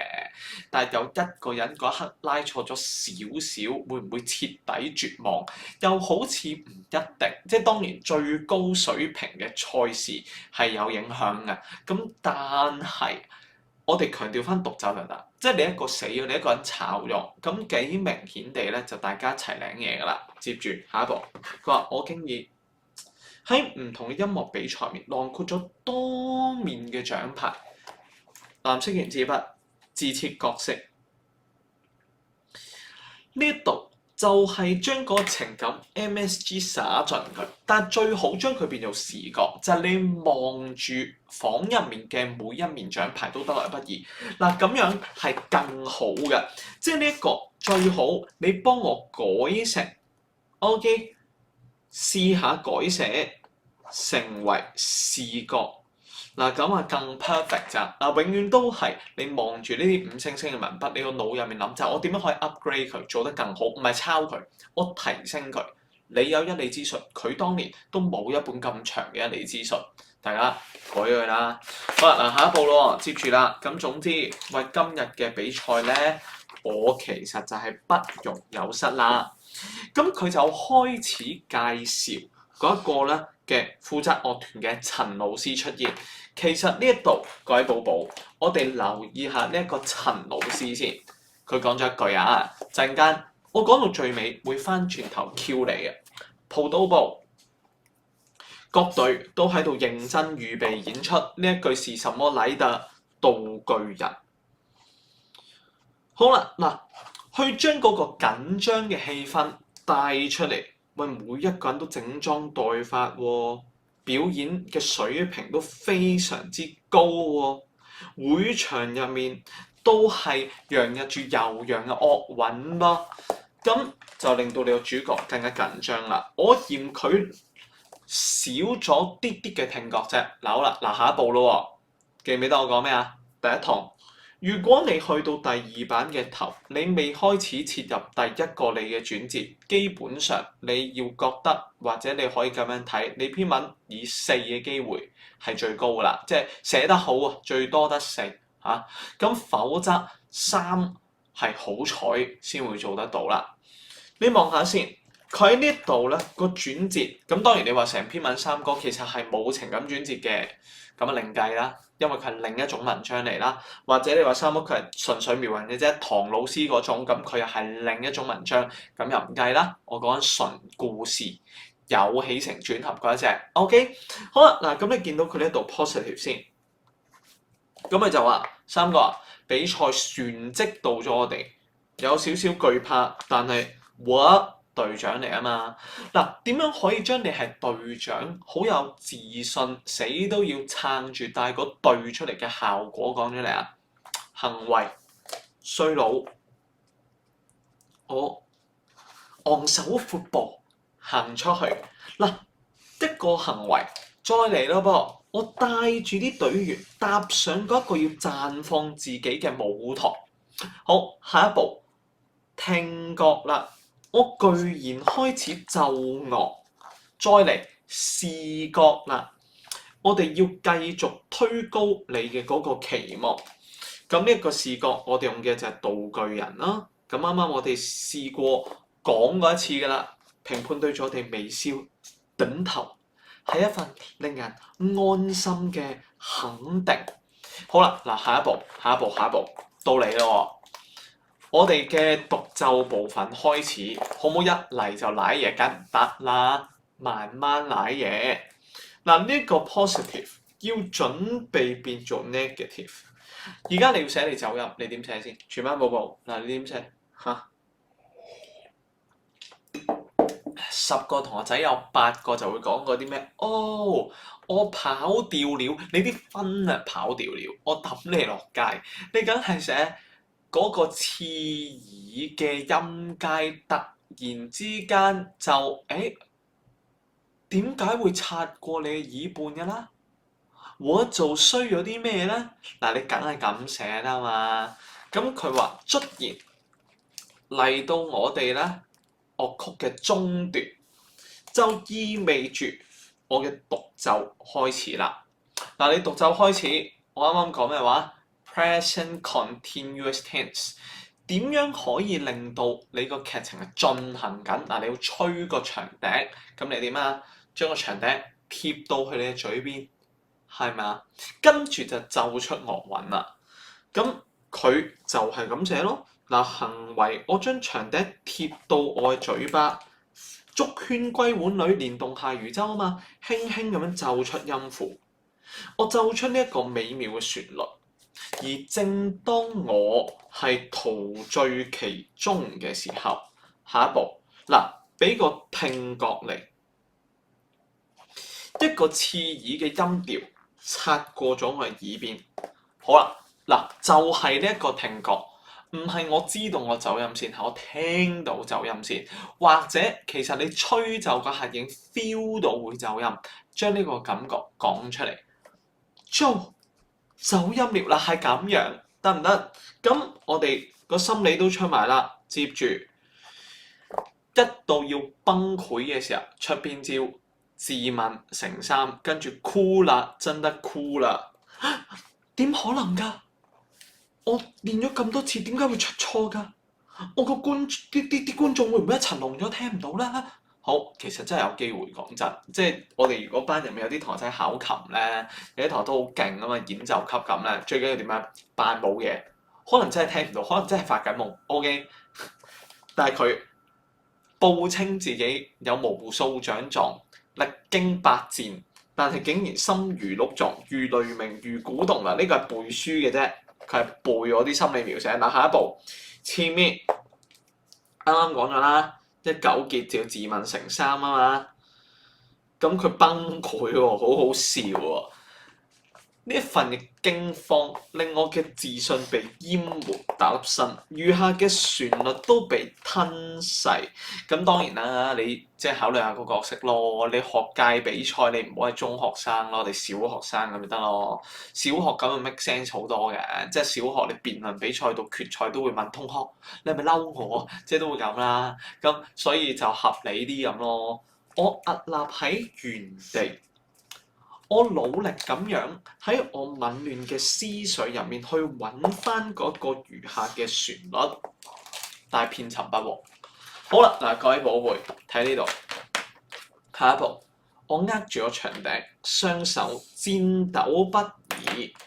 你要崩潰，心理描寫唔夠㗎，你同一時間要係行為。跟住再用視覺去幫，但係呢個衰女包戰鬥個戰係寫錯咗嘅，咁樣寫得唔得？我清楚睇到台上面每一個隊員都露出詫異驚惶嘅神色，佢哋每一個一係愁眉苦面，一係就係驚慌失措。好啦，嗱呢一度我哋連道具人都出埋咯噃。都係嗰句，有冇人想知你個比賽最後點樣收科？冇，略寫。咁準備到嗰度嚟咯。嗱好啦，嗱你翻埋個位要點啊？梗係喊啦！嗱記住喊分幾個層次，背晒啲字。諗住喊，準備喊，喊緊，喊完，望佢點做？呢篇文啊，直頭 relax 到。坦白講，你將成個結構、成個長略抄喺任何嘅劇情都得，你換咗佢，唔係音樂比賽就可以㗎啦。我係嚟係聰明地讀書，但係中文又唔叻嘅，我直頭直接將呢度背咗佢啦。你睇下佢背咗差唔多100字，記唔記得上同我哋講嗰個啊？眼淚源源咁爬滿一臉，優麗神態。背，又背，接住我眼前嘅世界早已經變得模糊不清，演咯喎。好啦，下一步，我捲曲住身子，行為再嚟，再心理，我任由嗰一個嘅失落、悲動、自責將我吞噬。輸咗比賽又得，考試衰咗又得，鬧咗你個朋友又得，離家出走又得，壞過海婷食咗2支煙俾阿媽發現又得。下一步，突然喺呢個時候，有一隻手輕輕拍拍我嘅肩膊，噓，出面比賽唔好嘈，唔係講笑啫。我拭乾淚水，你見唔見到啊？呢個師姐係變態到佢篇篇作文都係咁寫。我翹首一看，哦。原來係陳老師嗱，呢個劇情真係你背晒呢100零字真係冇問題，但係後面呢個係少少問題。佢用和藹可親嘅笑容安撫你，喺呢個時候俾個道具或者俾句人生道理係啱嘅，但係佢呢個有啲鉗。佢話：我喺銀包攞出一張發黃嘅舊照片，呢個係咩料啊？各位同學，嗱，攞個舊照片冇問題。但有啲鉗，嗰個照片入面嘅陳老師攞住單簧管、燒醃乳花，你想唔想像到呢一個係我啊？一個人到底自戀到乜嘢嘅境界，先至會成日喺銀包袋住自己幅相咧？呢個我真係幻想唔到。最少 at least 我哋香港知道之前有一個都做到相當高位嘅，好似係叫林乜或者咩正咧，佢就試過對住個 mon 喺度講嘢，唔知咩新年講話定咩，就隔離擺咗佢張相咁樣。喂！但係正常人真係冇理由擺過自己張相嘅銀包喎，個人照啊，大佬，即係得閒攞出嚟望。咦，咁靚㗎？誒，呢個咁靚，你可唔可以幫我睇下邊個嚟？誒，我嚟㗎，即係成件事係有少少變態咯。但係佢就話嗱，總之我都曾經好似你一樣，因為失誤而自責不已。繼續佢憶述自己嘅過程過往，我細心咁聽住，咀嚼佢嘅説話啦，跟住就講咗啱啱嗰句道理啦。下一幕點寫咧？嗱，又翻到嗰件事，成日講噶啦。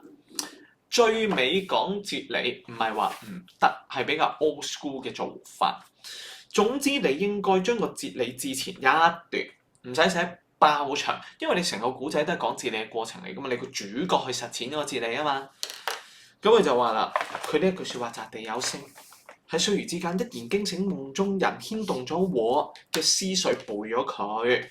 邊個一講完對白就即刻深深咁落咗喺你嘅心坎，擲地有聲，全部都咁寫。嗱，你而家背咗差唔多200字啦篇文。下一步，人生就一趟嘅旅程，我哋有笑有淚，人之常情，何必畫地自限呢？我哋唔好為住過去嘅鮮花卻步。我哋要喺錯誤入面學習，接受嗰個唔完美嘅自己。成長就係經歷躊躇滿志嘅憧憬，再碰上手足無措嘅混沌，最後有破繭而出嘅蛻變。嚟到呢一度，陳老師嘅説話會令我刻骨銘心。上面呢句咁更喺邊度背咧？又係一理之順。最尾啊！你幫我記下最尾有啲8沓嘅開頭、8沓嘅中間、8沓嘅結尾，你記咗佢。佢呢篇文何止背咗400字？400字即係成篇文1/4都係背出嚟喎，大佬。仲有唔係一篇用得，唔係背劇情嗰啲蠢招喎，係篇篇提一都得㗎喎。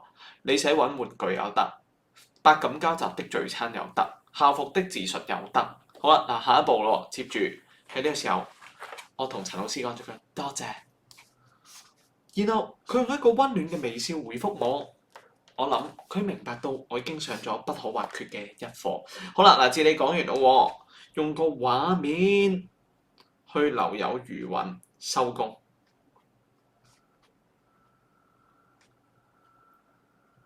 得唔得 ？OK， 好啦，嗱，各位寶貝，咁我哋咧個課堂就先嚟到呢一度。嗱，今日呢一堂又係超級 overrun 啊 ！Oh my god！咁我哋咧睇完呢條片，下一堂翻嚟我哋就對功課。咁對功課就要講功課啊！麻煩大家幫我拎一拎咧你個備戰集出嚟好嘛？備戰集嗱，咁我想你哋幫我揭去你哋嘅備戰40嗱，咁啊40頁備戰集40頁，咁啊做一做12咯。咁呢一個咧就幫我做intro 5分鐘4分鐘嚇。